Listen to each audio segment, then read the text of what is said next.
Hello, friends.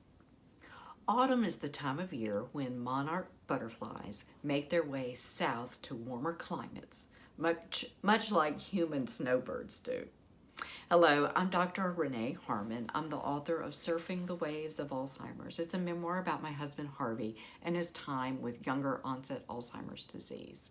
But today I'm going to talk about monarch migration because it's fascinating and I'm learning some new things as we go.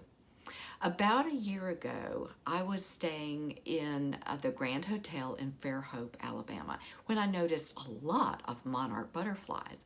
Well, I came to find out that the Grand Hotel is on the migration path of the monarch, and they have specifically planted specific plants that help fuel the monarchs on their journey.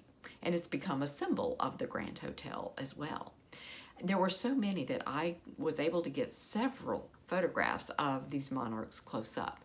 And one even landed on my chest directly over my heart and rested there for several seconds before finally flying away. As I said, I've been fascinated with this monarch migration for several years, and I keep learning kind of new facts about it. I remember when I was first made aware that it's only recently that U.S. scientists realized where the monarchs overwinter. 1975, there's a place in central Mexico where the mass amount of monarch butterflies all congregate in large roosts in oyamel trees and overwinter there. Now, indigenous people knew about these masses of butterflies for generations, but only in 1975 did U.S. scientists become aware of that specific location. Prior to that, we thought that individual monarchs just overwintered singly somewhere. So once we figured that out, it then kind of put all the pieces together, because scientists have been tracking monarchs for several years, since about 1935. And how do you track a monarch, you ask?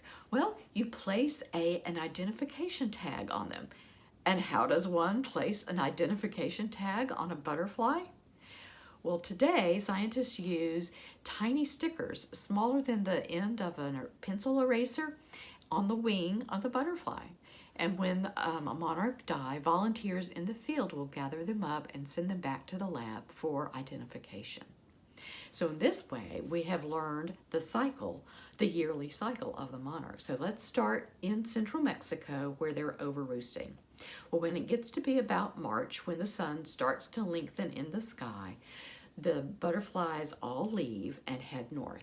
And the first stop is usually Texas or Oklahoma, where they mate and females lay eggs. The eggs hatch into caterpillars, and the female always lays her eggs on the milkweed plant. And the caterpillars chow down on the milkweed leaves until it's time to form a chrysalis and then emerge as a butterfly. And that resultant butterfly continues the journey north until it's time to mate and lay her eggs for the next generation. So this goes on over through the spring and the summer until about fall, about September or October, when that last generation, who actually has a lifespan 8 times the length of the lifespan of his or her parents and grandparents, that one butterfly makes the journey southward, about 15,000 miles at most. And there's about 500,000 of them that do this yearly. So they do this by entering something called diapause. That butterfly turns off reproduction and uses that excess energy to store lipids. And that excess amount of stored lipids gives them the energy to fly all the way back down to central Mexico to roost with their peers. So that butterfly that landed on my heart last year had already traveled a great distance, but she still had much further to go. And I like to think that she was giving me a blessing sitting there on my heart. A swallowtail butterfly several years ago gave our family a blessing when we got to watch a caterpillar form a chrysalis and emerge as a butterfly. And I wrote about that a year ago, and I'll put a link to that post in today's video description. But that butterfly on my heart last year, I like to think, was telling me, you have come so far in your life's journey, Renee, but you still have much further to go.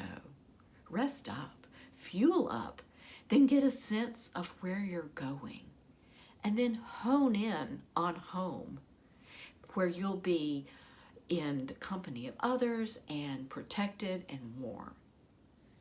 But pay attention to this journey too, because it's really fascinating. Thank you. Be well and keep your balance.